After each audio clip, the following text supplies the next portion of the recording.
Jesus, nós te agradecemos por tua presença, por tua bondade, por tua fidelidade.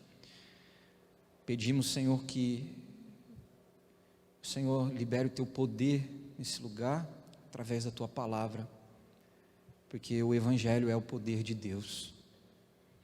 Então que possamos ser tocados pelo poder do Evangelho e sermos transformados pelo poder do Evangelho. Espírito Santo, eu sei que tu estás aqui nesse lugar. Eu sei, Espírito Santo.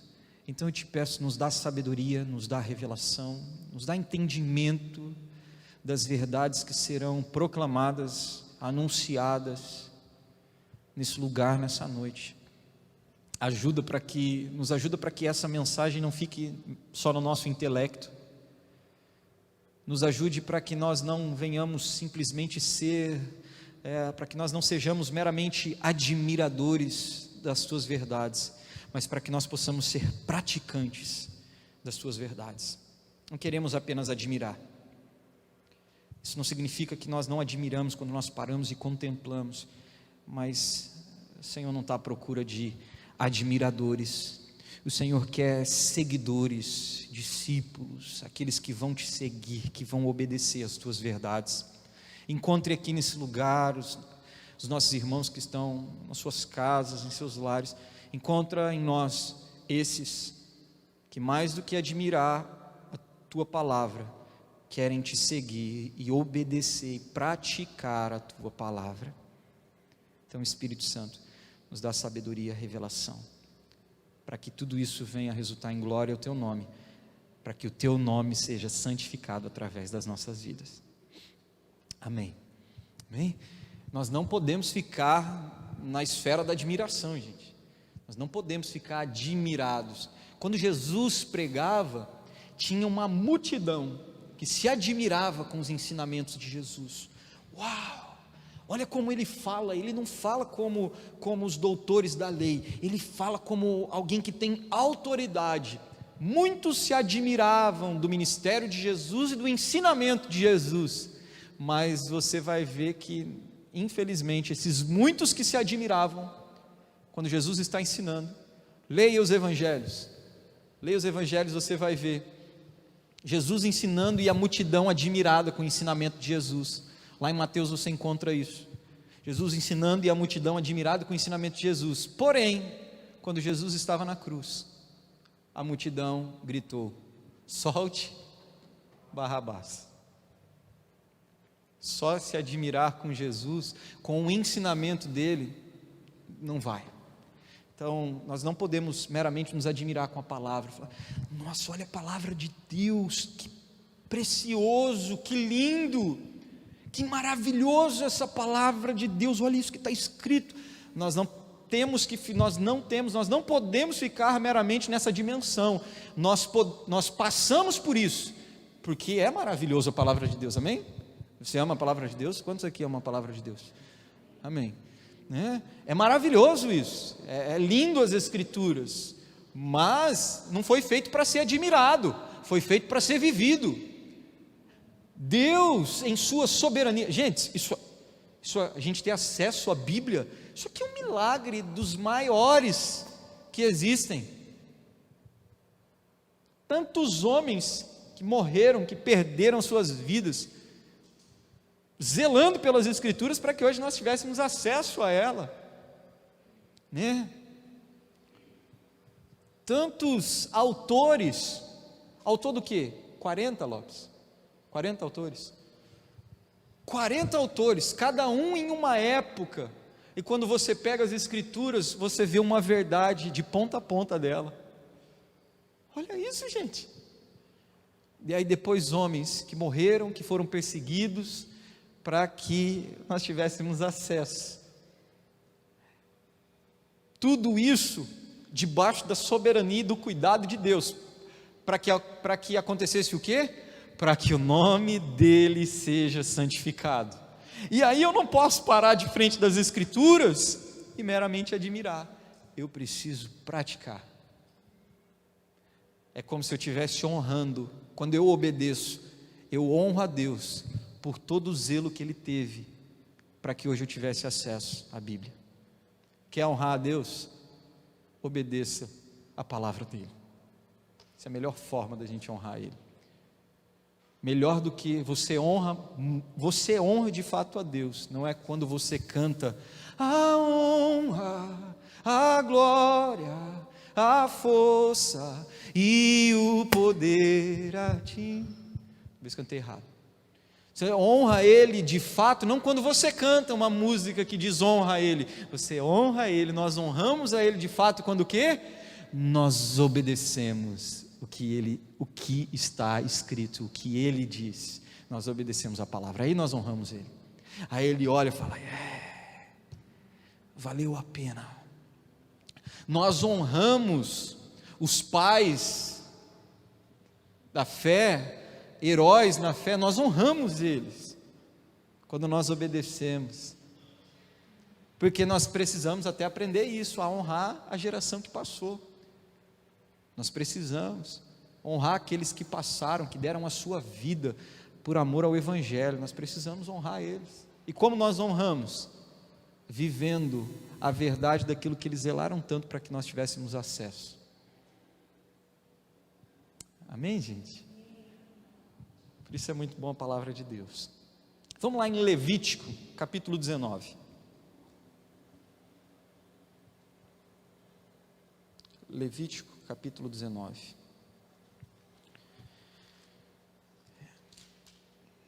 Levítico talvez seja um dos livros da Bíblia mais temíveis, né? Quando alguém se dispõe a ler a Bíblia, quando se dispõe a ensinar a Bíblia para alguém, Levítico, eu acredito que ele entra num daqueles que são os mais temíveis, um daqueles que não são os mais prazerosos de ler. Geralmente a gente gosta de ler os evangelhos, as cartas de Paulo. Apocalipse a gente foge também é um dos mais temíveis. Não deveria, né? Não deveria.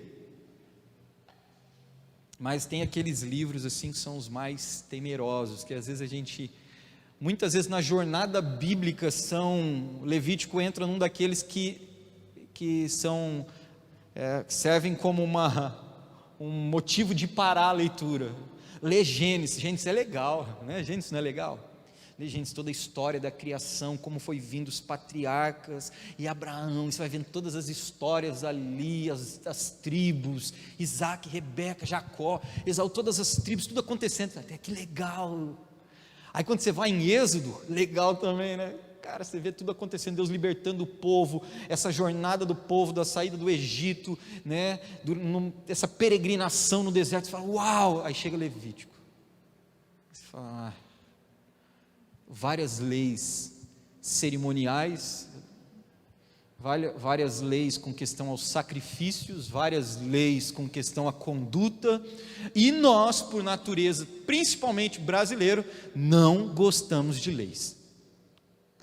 E aí a gente já cria um ranço, vamos usar essa palavra, com Levítico, porque nós entendemos ele a partir de uma visão brasileira de não gostar de lei, e a partir de uma visão que a gente vai criando, mas não a partir de uma visão de Cristo, através do Espírito Santo, que pode trazer uma verdade que Deus quer revelar ao nosso coração, através de tudo que está escrito aqui. Né? Então Levítico talvez não seja o seu livro, o livro que você mais leu da Bíblia, não é verdade? Bem provável, é muito provável que não seja o seu preferido, mas quem sabe eu possa te ajudar, e principalmente o Espírito Santo fazer com que esse livro entre no hall dos seus livros preferidos da Bíblia. Amém, gente? Principalmente daí também no meio povo cristão, né? Mas agora é graça, para que eu vou ler Levítico? Está falando de leis, ordenanças, mandamentos, leis com questão a sacrifício, para que eu vou entrar nisso? É graça, Jesus, Ele veio, morreu na cruz, nós estamos no tempo da graça. Então vamos fazer uma nova Bíblia, onde nós vamos tirar Levítico dela, e vamos jogar no lixo, porque Levítico não presta. Você pensa, misericórdia, pastor, é a Bíblia falar um negócio desse, não é o que eu penso, é o que a ação de muitos revelam. Então nós vamos ficar nele aqui. nós passamos até por Levítico 19 e me inspirou. Confesso que uma das inspirações para que nós ficássemos nisso, nós estávamos num devocional dos homens, e o Gui falou assim: cara, tem muita coisa nisso, tinha que falar mais sobre isso. E aí eu parei e fui colocar meu coração em Deus, para ver se a voz do Gui era só a voz do Gui, ou se o Espírito Santo estava querendo falar através dele, né? E, Senhor, é só a voz humana, ou o Teu Espírito está falando através dele, para que a gente fique nisso? E aí o Espírito Santo abriu, a impressão que eu tenho, o sentimento que eu tenho às vezes, é que se abre o céu e começa a jorrar uma cachoeira de revelações, de versículos de Bíblia, das Escrituras, e aí isso aconteceu. Eu falei, então era o Espírito Santo falando através da vida dele. Tem mais coisa para a gente ficar aqui. Eu quero primeiro compartilhar algumas curiosidades com você, antes da gente entrar em alguns versículos. Nesse capítulo 19, onde nós falamos dele domingo passado, que é a base da qual, quando Pedro fala em 1 Pedro, sede santos, porque eu sou santo, que Pedro fala assim, portanto, como está escrito, e aí ele faz uma citação de Levítico capítulo 19, lá no começo, no versículo 2, que fala assim, sede santos, porque eu, o Senhor vosso Deus, sou santo. Então Pedro, ele usa esse versículo e cita lá em 1 Pedro, no capítulo 1, ele faz essa citação, e nós comentamos, e quantas vezes, como vem se repetindo no capítulo 19, esse pronunciamento dizendo, eu sou o Senhor, eu sou o Senhor. No devocional dos homens eu até falei, seja curioso, vai lá e grifa, quantas vezes aparece só no capítulo 19, Deus dando uma ordem, estabelecendo uma ordem, um mandamento para uma conduta santa, né? E no final dessas ordenanças, se aparecendo ali, eu sou o Senhor, eu sou o Senhor, eu sou o Senhor. Eu não vou ler todos, não vou ler todos os versículos aqui do capítulo 19, mas ele fala de guardar o sábado, de honrar o pai, de respeitar o pai e a mãe, e ele termina, fala, eu sou o Senhor, né? Ele fala, não jura falsamente pelo meu nome, não profana o meu nome, eu sou o Senhor. Então isso vai se repetindo no capítulo 19, e eu fui grifando, e eu grifei ali, talvez eu possa ter cometido algum erro e ter pulado algum, mas eu grifei 16 vezes, em um capítulo, no capítulo 19 de Levítico, eu grifei 16 vezes esse termo, eu sou o Senhor. Só deixa eu conferir, 37 versículos. Então do capítulo 19, 37 versículos, dos 37, 16, no final deles, Deus está falando, você vai fazer isso, isso, isso e isso, porque eu sou o Senhor. Eu sou o Senhor, algumas vezes vem associado do eu sou o Senhor vosso Deus, mas quando ele está dizendo eu sou o Senhor, ele também está querendo dizer eu sou o Senhor vosso Deus. Então, gente, espera aí, alguma coisa Deus está querendo revelar através disso. Ele não poderia ter simplesmente colocado só no início, como nós lemos aqui, sede santos, porque eu, o Senhor vosso Deus, sou santo. Ponto. E aí agora ele começa a falar sobre os mandamentos, sobre ordenanças para uma conduta de santidade no dia a dia. Então ele poderia ter feito isso, poderia ou não poderia, gente? Estaria resumindo, mas Deus não quer resumir aquilo que é necessário ser repetido. Uma coisa que se faz necessária repetir, não se resume. Você não resume aquilo que você quer que fique dentro da mente de uma pessoa. Aquilo que você está comunicando e você deseja que entre dentro da mente da pessoa, você não vai resumir.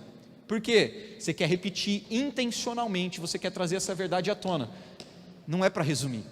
Então isso aqui é intencional. Deus é intencional e através do Espírito, Ele é intencional em tudo que está escrito.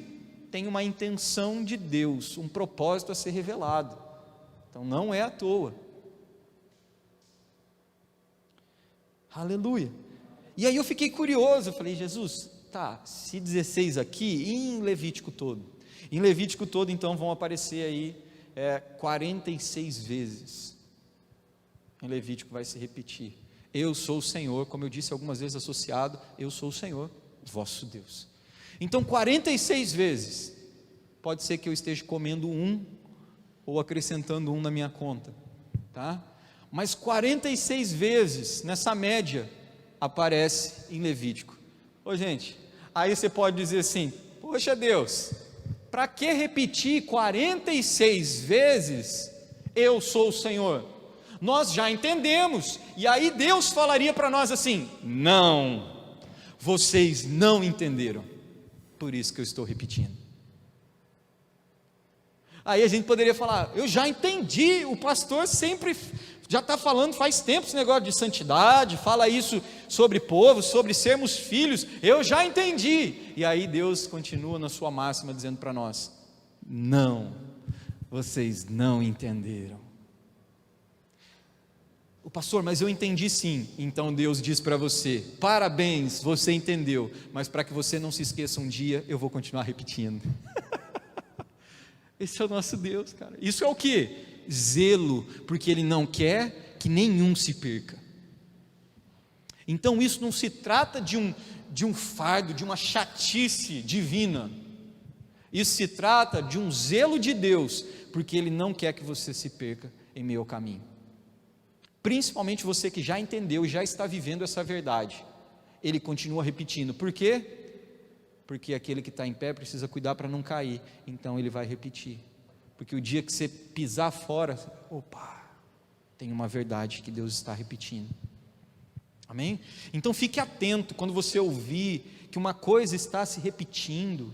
Quando você vir para a reunião, quando você ouvir uma mensagem, e vou falar nós como casa aqui, tá? Como essa comunidade, como Abba Pai, você vê que uma mensagem está sendo repetida, não tenha a mentalidade de, nossa, está falando isso de novo, não, tenha a mentalidade, opa, Deus está querendo tornar uma verdade, evidenciar uma verdade que Ele quer que nós venhamos praticar. Muda a sua perspectiva.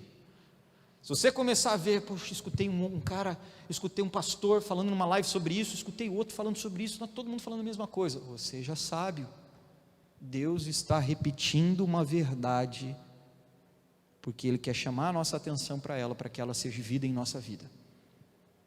Olha o zelo de Deus, gente. Você está aqui comigo?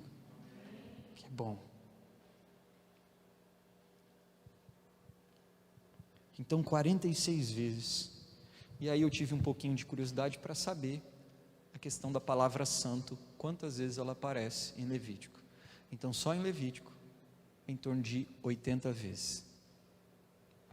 Eu sou o Senhor vosso Deus, eu sou o Senhor seu Deus, eu sou o Senhor, tá? Como você preferir expressar, mas entenda, quando Ele está dizendo eu sou o Senhor, Ele está se referindo à questão eu sou o vosso Deus. Ele vem repetindo isso em Levítico, e Ele vem repetindo sobre santidade, santo, santo. Ô gente, não é à toa isso. E aí quando nós começamos a abrir os nossos olhos para essas curiosidades, eu não sei quanto a você, mas isso me gera algo em mim que fala, eu quero ler, deixa eu pegar aqui do capítulo 1 e eu quero entrar nisso aqui, porque Deus está revelando coisas muito preciosas, e para nós é um livro temeroso. Aí tem algo que eu achei que eu fiquei ainda mais empolgado no meu espírito, uma empolgação espiritual, tá? Fiquei muito mais animado no meu espírito. Como eu falei, Levítico para nós e para muitos, não só no Brasil, mas em outras nações, e não só para a nossa geração, mas para outras gerações, Levítico para muitos é um livro de difícil compreensão, e é o livro que eu falei que é temeroso, né? Para muitos é assim. Aí eu achei uma curiosidade, que de acordo com uma tradição judaica primitiva, foi o primeiro livro a ser ensinado para as crianças na educação judaica. O primeiro livro, nessa tradição judaica primitiva, o primeiro livro que é ensinado para as crianças é o quê? Levítico. Aí você vai falar assim: meu Deus, você vai pegar uma criança, se tem que passar pelo Pentateuco, você tem que passar ali pelos 5 primeiros livros da Bíblia, mas por que não começa ensinando Gênesis para criança? Não é o que a gente, nossa cultura, vamos ter, eu tenho aqui tia de salinha para as crianças. Na nossa cultura, o que a gente quer ensinar as crianças? A criação. E não estou falando que está errado, por favor, pastor, nossa, então está falando que eu estou fazendo errado. Não estou falando que está fazendo errado. E aí nós pensamos: mas como que eu vou ensinar? Qual é a didática que eu vou ensinar Levítico para as crianças? Era o primeiro livro que um pai ensinava para o seu filho, Levítico. Olha isso. Por que eles ensinavam? Porque Levítico lida com o caráter e a vontade de Deus, especialmente em assuntos de santidade. Os sábios judeus consideravam de importância primária isso. Eles sentiram que antes de proceder a outros textos bíblicos, as crianças deveriam, antes de mais nada, ser educadas sobre a santidade de Deus e a responsabilidade de cada indivíduo para viver uma vida de santidade. Olha isso aqui, gente. Se existia uma consciência no pai que a coisa mais importante para o seu filho entender é o quê? A santidade de Deus e a sua responsabilidade de viver uma vida santa. Tenho certeza que as escolas não estariam uma calamidade que estão, se os pais cristãos tivessem esse zelo com seus filhos. Tenho certeza disso. Se nos preocupássemos em pegar os nossos filhos e ensinar sobre a santidade de Deus e a responsabilidade deles de viver uma vida santa, baseada no quê? No caráter santo de Deus, seria diferente. Nossa geração atual de adolescentes seria diferente. Esses eventos que vocês estavam indo para fazer evangelismo nas cervejadas, tá? Vocês vão para fazer evangelismo, deixa eu explicar bem, porque às vezes o pessoal está assistindo junto e fala assim: vocês vão na cervejada? Que isso, pastor? Vão para evangelizar. Vocês não iriam encontrar tantos jovens de igrejas nesses lugares.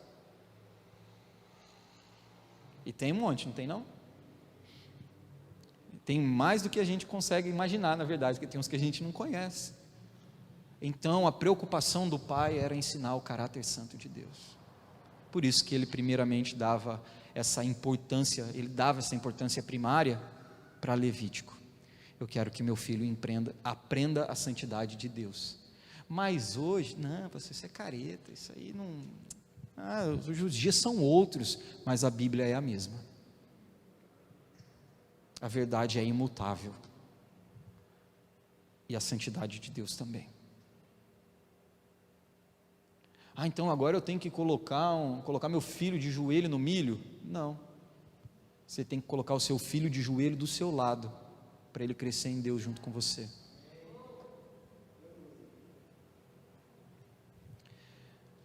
Uma das experiências que eu tenho tido muito especial, às vezes eu entro para dentro do quarto para orar, algumas vezes eu passo a chave, outras vezes eu deixo sem passar a chave, outras eu deixo uma brecha. Por quê?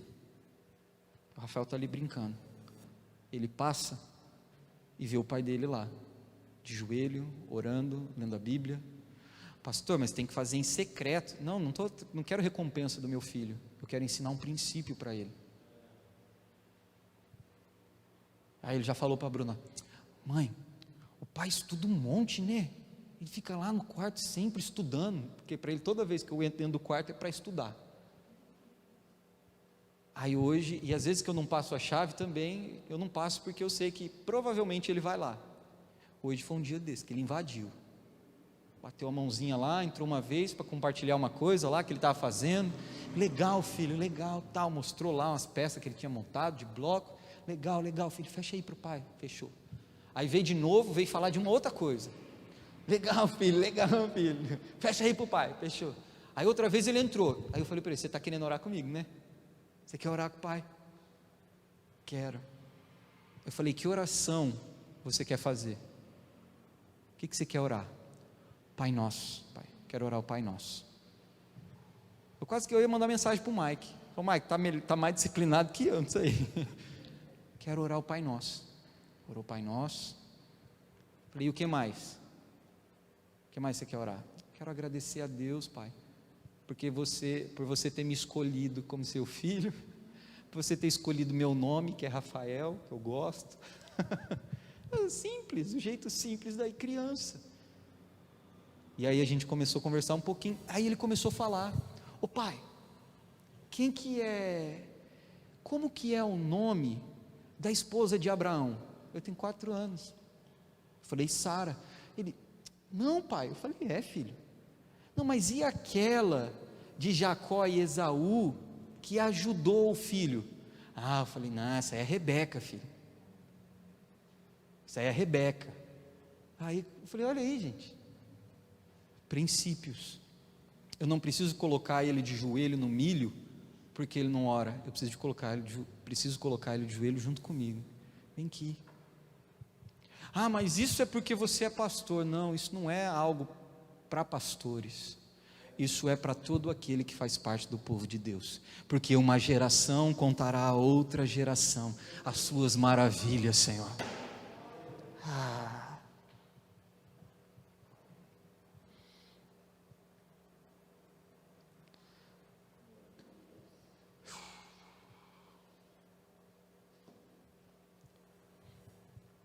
Eu adquiri uma nova Bíblia, que eu não resisti, né? Pastor, vi uma Bíblia nova diferente, não é essa aqui não.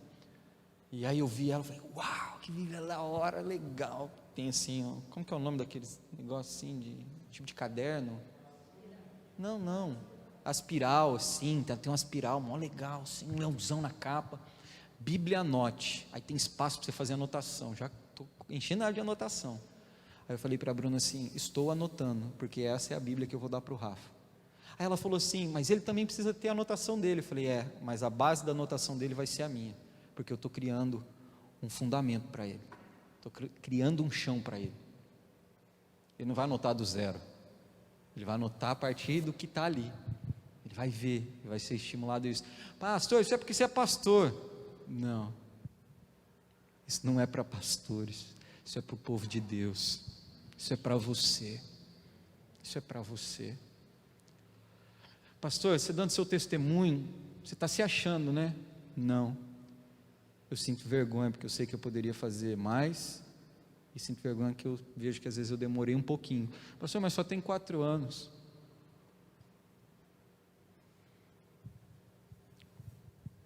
Mas poderia ter começado até um pouquinho antes, né? Amém, gente?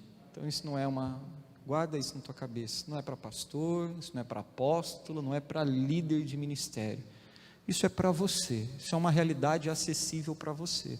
Conforme nós estamos vendo essa curiosidade aqui, o povo, os pais judeus, eles não ensinavam, não eram os pais que eram sacerdotes, era o povo, os pais que fazem parte desse povo, que faziam questão de ensinar isso para os seus filhos. E aí eu vou entendendo algumas coisas. Quando eu vou entrando nisso, eu fui vendo isso e sendo atraído para essas verdades, eu vou vendo que na verdade, quando nós aprendemos sobre o caráter santo de Deus e como Ele zela pelo seu próprio nome, lembra, nós falamos bastante isso no domingo passado, mas quando eu fui entrando nessas verdades, eu vou aprendendo, e nós podemos ir aprender o quê? Que quanto mais nós entendemos e temos a revelação da santidade de Deus, do caráter santo de Deus, mais nós somos equipados para viver uma vida de santidade.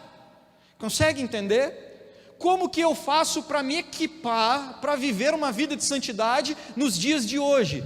Conheça o caráter santo de Deus, conheça a santidade, conheça o zelo que Deus tem pelo próprio nome dEle.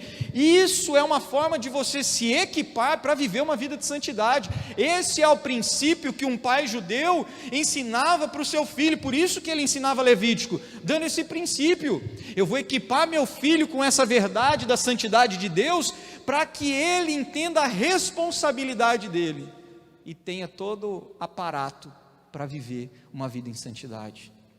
Isso nós vamos aprendendo. Então isso que a gente está aprendendo, nós estamos sendo munidos, estamos sendo equipados para viver santidade. Lembra que nós lemos lá em Apocalipse, eu não vou abrir aqui, quando a palavra está falando, quando vai se afunilando, vai chegando nos últimos dias, e vai falando, e se fala assim, nós lemos essa verdade, eu não vou abrir, mas fala assim, que aquele que está sujo, se suje ainda mais, e aquele que está limpo, se limpe ainda mais. Essa é a verdade dos últimos dias, gente. Quem está se sujando, vai se sujar ainda mais, e quem está se limpando, vai se limpar ainda mais. Isso é a verdade dos últimos dias. E o que nós devemos fazer com isso? Ah, pastor, se aquele lá está se sujando, deixa ele continuar se sujando, porque é isso que vai acontecer. Não, se você está se limpando cada dia mais, seja um canal de Deus para anunciar as maravilhas daquele que tirou você das trevas do pecado para um reino de luz, para trazer luz na vida daquela pessoa. Pastor, mas e se eu ensinar a falar e ela não quiser? Aí já não cabe mais a você. Mas isso não é para criar uma separação nossa. Ah, não, olha, eu estou me limpando, mas aquele está sujando, é isso aí mesmo, é a Bíblia se cumprindo. Não, eu fui tirado do jugo do pecado, para que agora eu possa falar dos benefícios, da grandiosidade, de como é bom estar no reino do Filho amado. Mas aí eu não posso, infelizmente o Evangelho não nos dá o direito de obrigar as pessoas a viver a verdade que nós estamos vivendo, infelizmente, porque senão tem uns que nós iríamos obrigar, não tem? Talvez você conhece alguém que fala, nossa, esse aqui, se eu pudesse obrigar ele a viver, eu ia obrigar, mas não é assim, gente, não é desse jeito. Deus não trabalha por obrigação. Você não pensa, Deus coloca entre tantas árvores frutíferas, aí ó, presta atenção, no meio do jardim, no meio, para chamar a atenção, né? No meio do jardim, árvore da vida, do conhecimento do bem, Deus no meio do conhecimento do bem e do mal não poderia ter ficado lá no cantinho, desapercebida, ou melhor, Deus, para que criar essa árvore? Oh Deus, porque se não tem a árvore do conhecimento do bem e do mal, o homem não estaria com Deus por escolha, ele estaria pela falta de escolha. Ou seja, eu estou com Deus por quê? Porque é o que tem. Deus não quer ser a sua falta de escolha, Ele quer ter a primazia na sua vida, Ele quer que você escolha Ele. Por isso que até hoje tem a árvore do conhecimento do bem e do mal, em certo sentido, te dando a opção de escolher entre a vida e a morte, porque Deus não quer que você tenha Ele, por falta de opção, vou ficar com Deus. Deus não quer ser escolhido desse jeito, Deus quer ser amado por você. Tem gente que infelizmente faz isso, né? Vai entrando num abismo, vai entrando num poço, onde Deus, quando está lá no fundo do poço, tipo, se torna, não tem mais opção, agora é Deus. Mas aí agora, você já passou por muita coisa na sua vida que você não ia precisar passar, se você tivesse escolhido Ele antes. Pastor, mas é Deus que me escolhe. Então tá bom, se você tivesse dado uma resposta para a escolha dEle, tá bom? Você está aqui comigo? Então viver em santidade, nada tem a ver com uma lista de regras. Está claro isso para você? Está ficando claro isso? Então viver santidade não é um checklist. Sabe checklist?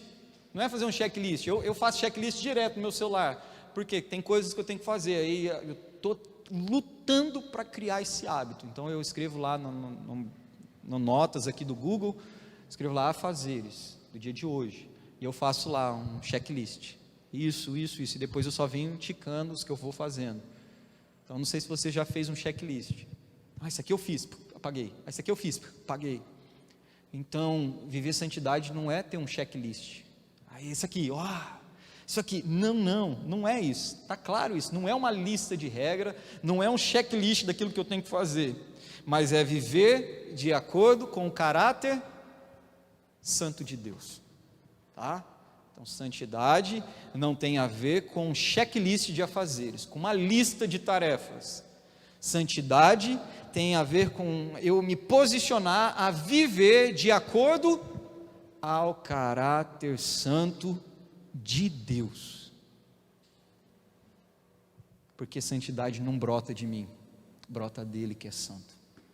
Você não consegue reproduzir santidade, você não consegue produzir, porque você reproduz a santidade de Deus na sua vida, mas você não consegue gerar, você por você mesmo não consegue produzir santidade, sabe? Santidade é temeroso, e tem muita gente que se afasta quando a gente fala de santidade, e às vezes cansa, e às vezes desanima, sabe por quê? Porque ela pensa que ela tem que produzir santidade, eu tenho que gerar santidade. Não, você reproduz santidade, porque Deus é santo, você vive santidade com base no caráter santo dele, então é uma reprodução, não é você que produz, é impossível para o homem produzir santidade, você não consegue, por isso que tem muita gente que cansa. Por que cansa no evangelho? Porque tenta produzir santidade, não dá, gente. Então já vou falar para você, não tente produzir, não tente gerar santidade por você mesmo, não vai conseguir, vai se frustrar, vai cansar, e muitos abandonam a fé, porque não conseguiram produzir, mas não conseguiram produzir, porque não eram eles que produziriam, eles precisavam conhecer o caráter santo de Deus. Eu quero passar em alguns textos de Levítico capítulo, e eu vou ser rápido, tá bom? Eu não vou, você me perdoe, se você puder anotar, me ajuda. Eu não vou abrir esses versículos, um ou outro eu vou abrir aqui para a gente poder ser rápido, no sentido de ser objetivo. Levítico capítulo 11, versículo 45, diz assim, ó, alguns versículos de Levítico eu quero ler antes da gente dar sequência. Eu sou o Senhor que os tirou da terra do Egito para ser o seu Deus. Por isso o quê? Por isso, ou seja, devido à realidade de eu ter tirado vocês e ser o Deus de vocês, por isso sejam santos, porque eu sou santo. No capítulo 18, do versículo 1 ao 5, diz assim, o Senhor Deus, Levítico capítulo 18, do versículo 1 ao 5, diz assim, ó, o Senhor Deus mandou Moisés comunicar aos filhos de Israel o seguinte, eu sou Yahvé, eu sou o Senhor vosso Deus. Versículo 3, não procedereis, olha, eu amo, isso aqui é muito precioso, não procedereis como se faz na terra do Egito, onde vocês estavam, onde vivestes, e não procedereis de acordo com o costume da terra de Canaã, para onde eu te conduzo, não seguireis as suas práticas. Olha o que Deus está falando, a conduta de vocês não é baseada no lugar que vocês estavam, nem para o lugar onde vocês estão. A conduta de vocês não é uma conduta igual ao povo do Egito e não é uma conduta igual ao povo de Canaã. A conduta de vocês é fundamentada na realidade de que eu sou o Senhor. Ou seja, não é igual no Egito e não é igual em Canaã, é igual eu sou, porque eu sou o Senhor, Deus de vocês. Então, ele está mostrando, não tente, não imite as práticas. É como se estivesse falando assim, eu tirei você do Brasil, não imite a prática do povo do Brasil, e levei você para os Estados Unidos, não imite a prática dos americanos. Não é a conduta deles, não se trata de uma conduta brasileira, de uma conduta italiana, de uma conduta espanhola, de uma conduta inglesa, se trata de uma conduta fundamentada na realidade de que o Senhor é o meu Deus. É isso, gente. Amamos o Brasil, oramos pelo Brasil, choramos pela nação ao qual nós estamos aqui. Mas a nossa conduta não é fundamentada na cultura brasileira, é fundamentada na cultura do reino dos céus, cujo aquele que governa é o grande eu sou, o Todo-Poderoso. Aleluia. Continua aqui, ó. Mas, versículo 4, mas andareis segundo as minhas normas e guardareis os meus estatutos e por eles vos conduzireis. Eu sou o Senhor, vosso Deus. Guardareis os meus estatutos e as minhas normas, versículo 5, quem os cumprir encontrará neles a vida. Eu sou o Senhor. Ainda no capítulo 20, Levítico capítulo 20, no versículo 8, diz assim: guardem meus decretos, pondo-os em prática, pois eu sou o Senhor, que os santifica. Opa! Olha o que ele está falando, olha que interessante, ele fala assim, guardem, ou algumas versões vão falar obedeçam, ele fala assim, obedeçam os meus decretos, pondo-os em prática. Guardem os meus mandamentos, pondo em prática. Como que eu guardo a palavra de Deus? Praticando ela, não deixando ela na caixinha de promessa, não guardando minha Bíblia dentro da minha gaveta. Eu guardo a palavra de Deus quando eu pratico ela. Então o guardar é expor através da minha vida diária. Guardar não é tornar oculto. O guardar que ele está falando aqui não é tornar oculto a palavra de Deus, mas é manifestar ela através do seu dia a dia, tá? É diferente, para a gente guardar seria, vou guardar, esconder, né? Vou deixar guardadinho aqui. Aleluia. E aí ele termina dizendo, né? Pois eu sou o Senhor que o santifica. Quem te santifica não é você. Não vai dar tempo da gente entrar em tudo, por isso que vai ficar para o próximo domingo. Mas quando você obedece, e domingo que vem você vai entender que é possível você obedecer, você vai entender como Deus tornou isso possível, porque até para obedecer Ele, Deus tornou isso possível. Tipo assim, eles não estão conseguindo obedecer, vou tornar possível então eles me obedecerem. Olha como Deus te ama, cara. Deus te ama, né? Mas Ele ama mais Ele. Amém? Mas Ele te ama. Glória a Deus por isso. Eu sou o Senhor que os santifica. No capítulo 22, versículo 33, ainda ele fala assim, ó, eu os libertei, Levítico 22, 33, eu os libertei da terra do Egito para ser o seu Deus, eu sou o Senhor. Talvez o povo poderia falar para Moisés assim, Moisés, isso aí você já falou. Mas lembra, Deus está sendo intencional no repetir. Mas mesmo sendo intencional, o povo não entendeu. Eu fico, como não amar esse Deus, gente? Sabe que você não tem escolha mesmo? Quando você começa a entender o Evangelho, você fica sem escolha. Como assim sem escolha? Só te resta amar a Deus. Quando você descobre a verdade, quando você começa a entender as verdades das Escrituras, você fica sem escolha, não por falta de opção, mas porque você olha e fala, é Deus, é Deus. No capítulo 25, versículo 38, diz assim, Levítico 25, 38, eu sou o Senhor, o Deus de vocês, que os tirou da terra do Egito, para dar a vocês a terra de Canaã, e para ser o seu Deus. No capítulo 26, a partir do versículo 11, Levítico capítulo 26, versículo 11 a 13, fala assim, estabelecerei a minha habitação entre vocês, e não os rejeitarei, andarei entre vocês e serei o seu Deus, e vocês serão o meu povo, eu sou o Senhor, o Deus de vocês, que os tirou da terra do Egito, para que não mais fossem escravo deles, quebrei as traves do jugo que os prendia, e os fiz andar de cabeça erguida. Eu sou o Senhor, vosso Deus. Está compreendendo isso? O que Deus está revelando em Levítico? O que Ele está revelando? Eu não vou falar que é só isso, que você tenha revelações ainda mais profundas.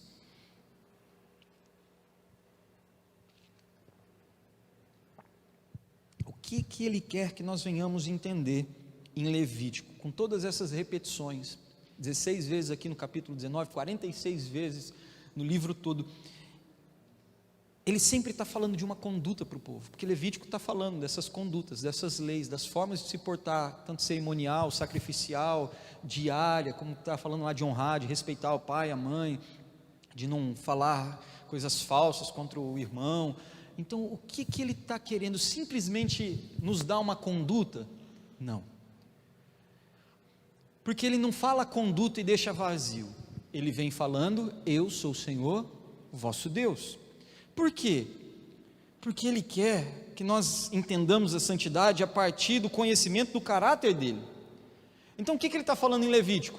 Vocês vão viver o que vocês vão viver conforme o padrão que eu estou falando, por causa do conhecimento do meu caráter. Presta atenção nisso. Por causa do conhecimento do meu caráter. Deus está revelando o caráter santo dele em Levítico. Então entenda Levítico como um livro da revelação do caráter santo de Deus. Ficou melhor para ler agora, né? Não ficou melhor para ler? Se alguém te falar, não chega um Levítico, cara, não consigo. Você fala, cara, Levítico é um livro da revelação do caráter santo de Deus. Ele não está colocando um peso, gente, pelo amor de Deus, Ele não está colocando um fardo. Eu sei que já não existem mais esse sistema sacrificial, de matar o cordeiro, a pombinha, eu sei que não existe isso. Não vamos fazer isso. O cordeiro já foi morto e ressuscitou como um leão. Não vai mais isso. Mas entenda o princípio, entenda o que Ele está querendo revelar. Levítico, o livro da revelação do caráter santo de Deus. Entenda isso.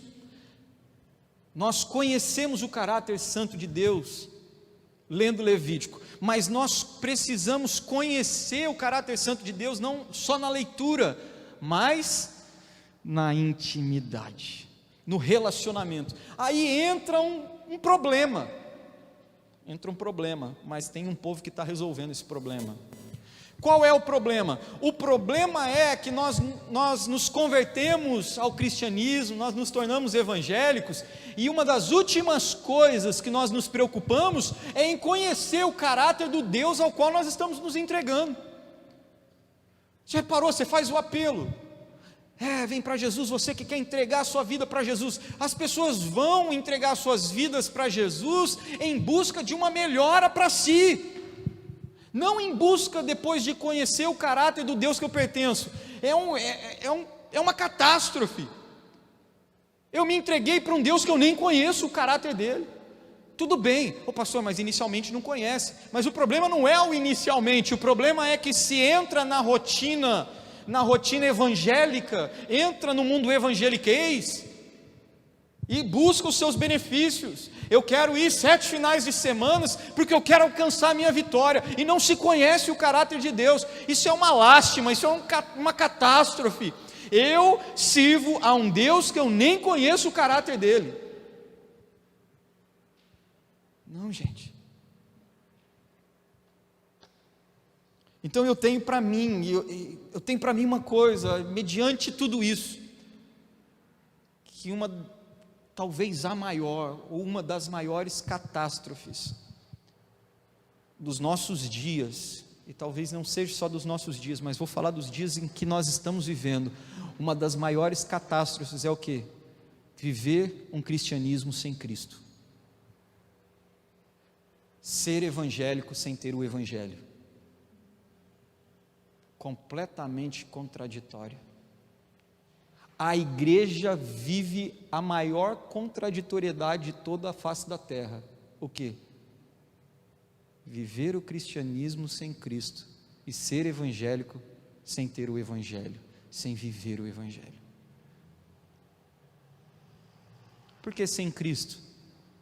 Porque nós não nos preocupamos tanto em conhecer Ele, em conhecer o caráter dEle. Então nós nos nomeamos como cristãos, mas não conhecemos o Cristo do qual se deriva essa palavra. Nós nos dizemos evangélicos, mas nós não temos contato e não conhecemos o Evangelho do qual se deriva essa palavra, evangélico.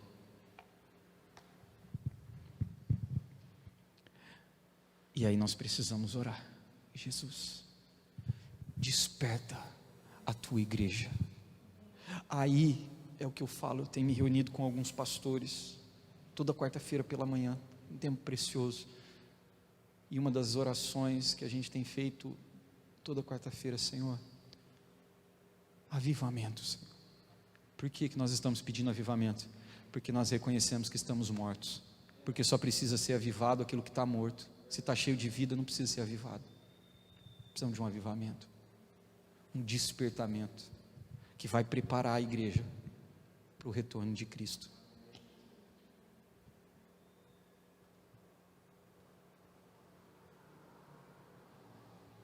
Deixa o Espírito Santo te despertar através disso.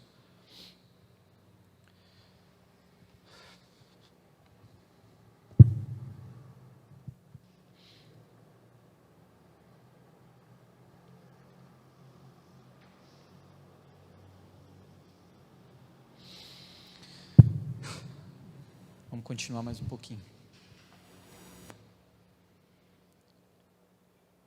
2 Timóteo capítulo 4.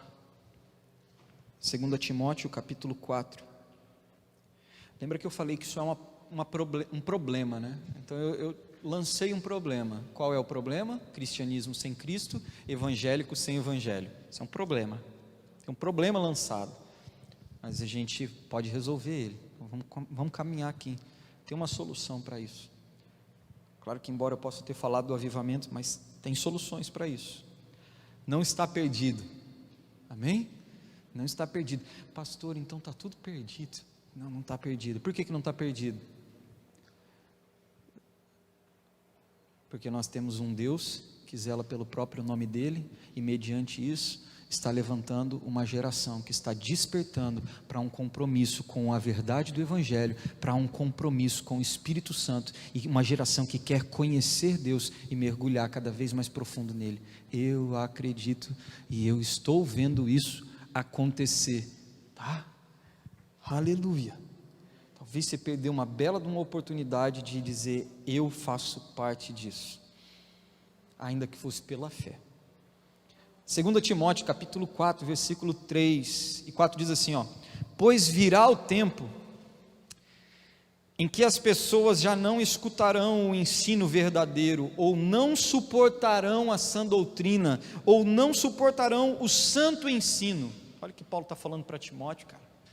Vai chegar um tempo, Timóteo, que as pessoas não escutarão o ensino verdadeiro, que elas não vão suportar o santo ensino, a sã doutrina. Antes elas seguirão os próprios desejos e buscarão mestres que lhes digam apenas aquilo que agrada seus ouvidos, rejeitarão a verdade e correrão atrás de mitos.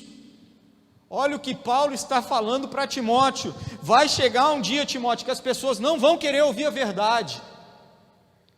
Vai chegar esse dia, elas não vão suportar o santo ensinamento, elas não vão suportar a sã doutrina, elas vão seguir os seus próprios desejos, elas vão buscar mestres que falam aquilo que elas querem ouvir, elas vão buscar mestres que falam aquilo que é para satisfazer o seu próprio ventre, vão buscar mestres que vão falar apenas aquilo que agrada. Isso, acho que vai chegar esse dia ainda, né? Não chegou. Elas correrão atrás de mitos, elas correrão atrás da mentira, elas não vão querer a verdade. Só que isso é algo que também, antes de Paulo falar para Timóteo sobre isso, já é uma verdade que vinha acontecendo, o que já havia acontecido até em meio ao povo de Israel. E aí você pode ir lá em Isaías capítulo 30, Isaías capítulo 30, versículo 9 e 10 diz assim, olha que Deus está falando através do profeta: esse povo é rebelde, são filhos mentirosos, filhos que não querem saber a instrução do Senhor. Eles dizem aos videntes, ou aos profetas, tá bom? Aos videntes aqui você pode entender como profeta, que você não fala vidente, pensa assim, nossa, o pessoal consultava vidente. Não, a palavra aqui está se referindo aos profetas, tá? Eles dizem aos videntes, aos profetas: não tenham mais visões. E aos profetas eles dizem assim: não nos revelem o que é certo, falem-nos coisas agradáveis, profetizem ilusões. não nos revelem o que é certo. Olha o que o povo chegava diante dos profetas, eles falavam assim: não me revela o que é certo não, me fala coisas agradáveis. Então o que Paulo está falando para Timóteo do que vai acontecer, é uma verdade que já havia acontecido, e que provavelmente estava acontecendo, e acontece nos dias de hoje. As pessoas estão mais interessadas na mentira do que na verdade. Elas querem ouvir aquilo que agrada a elas. Eu quero ouvir uma palavra que me agrada. A palavra que te agrada é a palavra da verdade que te traz vida. Porque quem tem compromisso com a mentira é o diabo, porque ele é o pai da mentira. Você serve ao Deus da verdade. Fala-nos a mentira. Nós queremos ouvir mitos. Fale coisas assim para a gente ficar impressionado. Fale mentiras para nós. Parece uma coisa assim: pastor, isso é impossível. É porque não é feito de uma forma escancarada. Isso que Paulo está falando a Timóteo, não é que as pessoas estão falando isso de uma forma escancarada. Não é que elas estão chegando na igreja e falando: pastor, fala uma coisa aí que me agrada. Não é que elas estão falando, mas elas estão se portando assim. Não quero ouvir a verdade, porque o dia que você ouvir a verdade ela confronta e vai gerar mudança, e ninguém gosta de mudar. Ninguém gosta. Para fazer uma reforma dá um trabalho, não dá, Gui? Meu Deus do céu. Gui está lá reformando a casa dele, dá um trabalho, gente, quebra tudo. Algumas coisas deu para deixar, né? É assim a reforma que Deus faz na gente. Algumas coisas ali, isso aqui tá bom, isso aqui dá para deixar, poucas coisas, mas tem algumas coisinhas ali que ele fala: isso aqui dá para deixar. O restante pode quebrar e levantar outra parede, porque não cabe dentro da reforma que eu quero fazer. Uma das coisas eu achei muito interessante quando eu li algo, que um lema dos reformadores era: igreja reformada sempre reformando. Esse era o lema dos reformadores. Igreja reformada sempre reformando. Por quê? A reforma não aconteceu só, ela está acontecendo. Eles não tinham a pretensão de que a reforma da qual eles participaram era o fim, mas era o início de algo que não iria se findar até a volta de Jesus. Amém? Então a igreja reformada sempre, é isso que está acontecendo aqui. A verdade, ela vem como se fosse uma marreta, e ela vai quebrando algumas coisas, para que aquilo que é de Cristo seja estabelecido em nossas vidas, para que de fato nós possamos ser daqueles que permanecem, porque nós estamos vivendo verdades de um reino inabalável. Então, Senhor, quebra o que é abalável e estabelece aquilo que é inabalável, porque nós somos povo de um reino inabalável. Aleluia.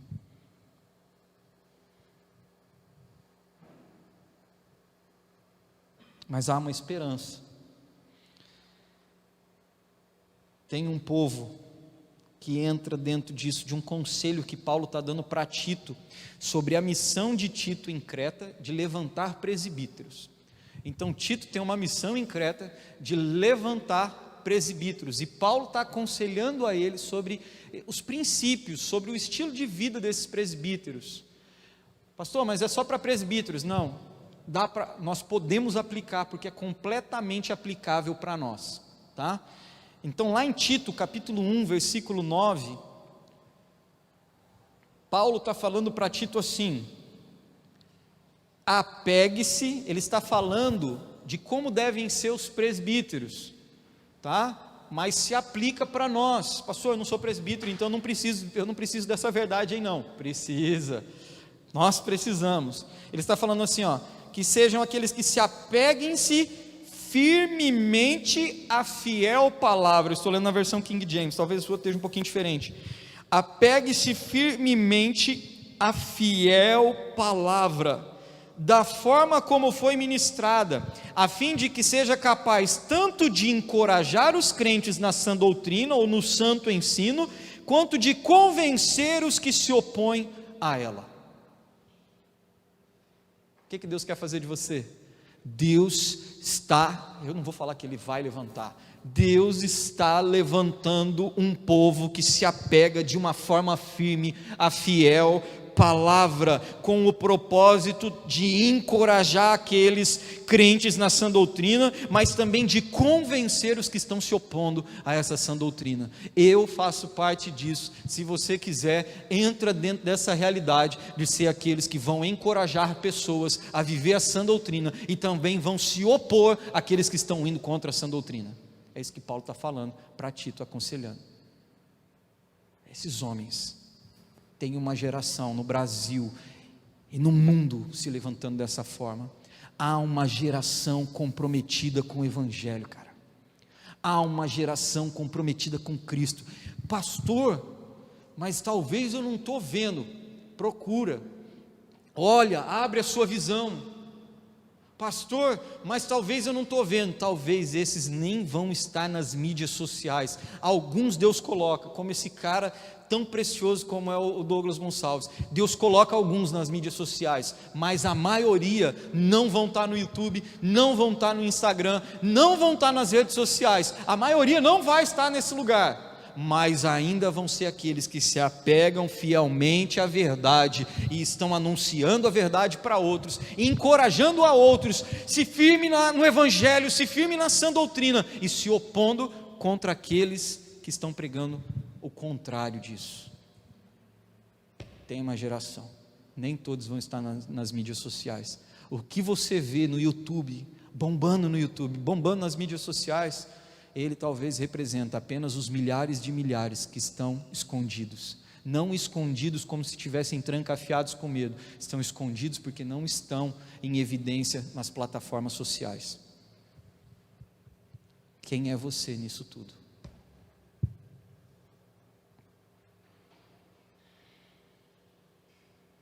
Eu não vou conseguir chegar nem onde eu queria chegar. Eu não vou pisar nessa outra parte aqui, porque senão não vou conseguir hoje. Você está conseguindo entender o que Deus está comunicando ao nosso coração nesses dias? Cara, eu estava no quarto, eu tinha anotado tudo no caderno, fiz um rabisqueiro no meu caderno, foi para você passar a limpo isso aí. E aí eu estava no meu quarto hoje passando a limpo isso. Eu acho que eu fui tomado de como se fosse um choque, uma coisa assim, que faz tempo que isso não acontece. Já tinha acontecido outras vezes em meio da adoração, eu adorando uma coisa, sabe? Não é uma coisa, é o Espírito Santo que parece, ele vem como se estivesse te energizando, você sente como se o seu corpo estivesse recebendo um choque. Já aconteceu isso algumas vezes, essas experiências assim, com manifestações do Espírito. Mas hoje aconteceu com a palavra, eu ali, hora que eu bati o olho em Tito capítulo 1 versículo 9, que eu vinha construindo isso, Tito capítulo 1 versículo 9 não estava dentro do que eu ia falar, mas o Espírito Santo soprou isso, de se apegar à fiel palavra. Por isso, o Espírito Santo, ele está se cumprindo, porque a palavra não fala, o Espírito Santo vos ensinará e vos fará lembrar de tudo que Jesus disse. Então um dia Jesus disse isso para mim, porque um dia eu li, aí o Espírito Santo fez o quê? Agora é hora de eu te lembrar disso. E pum, hora que eu abri Tito, eu li Tito, eu senti um negócio assim, eu fechei a porta do quarto, liguei mais o louvor um pouquinho mais alto, falei, Jesus amado, Senhor, eu vou acordar o povo em casa. Um poder, porque o poder de Deus é o Espírito Santo, mas também é o Evangelho. Pastor, eu quero viver o poder de Deus em sua plenitude. Viva o Evangelho e viva a comunhão com o Espírito Santo. Qualquer um deles que você viver só com um desses é parcial. Quer viver pleno? Tenha comunhão com o Espírito e tenha comunhão com as Escrituras. Deus está levantando um povo.